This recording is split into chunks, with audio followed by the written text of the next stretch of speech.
Gildan Media, a division of Recorded Books, presents A New History of Management by Stephen Cummings, Todd Bridgman, John Hassard, and Michael Rowlandson. Narrated by Timothy Andrés Pabon.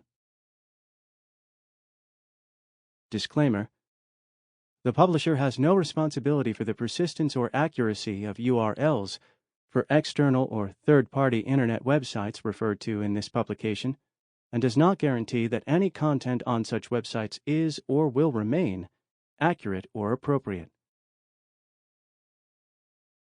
Publisher's note: in this audio edition you will hear references to figures and tables present in the print and ebook formats of the book. Preface and Acknowledgements. And isn't the past inevitable now that we call the little we remember of it the past?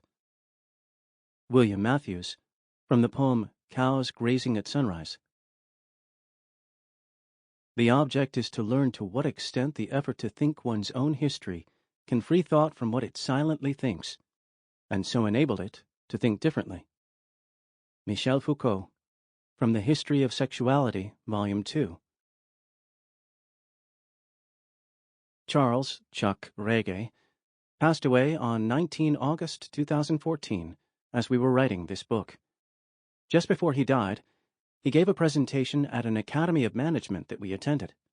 In answer to a question from the floor about what advice he would offer to young management historians, Chuck said, "You just have to work hard. Read and read the stuff again. It takes a long time. It's hard work."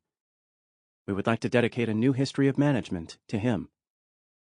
Chuck was critical, some would say an iconoclast, but he wasn't against management history.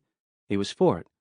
He just thought management history should be done with more curiosity and more rigor than was often the case, and is especially the case with the way history is presented in management textbooks. And it is these textbook histories, the only place that most managers and management scholars encounter a history of our field, which we take as our target in this book. A New History of Management is inspired by Chuck's spirit, but also by other pioneering management historians. We are critical of the little pieces of the past, to paraphrase William Matthews, that have been distilled into a set of unquestioned and inevitable certainties that now bound the way management is presented to young scholars, and by association limit their horizons for the future. But we are not necessarily critical of management historians like, for example, Lyndall Erwick and Daniel Wren.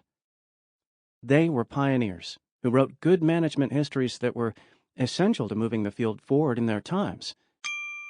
Sample complete. Ready to continue?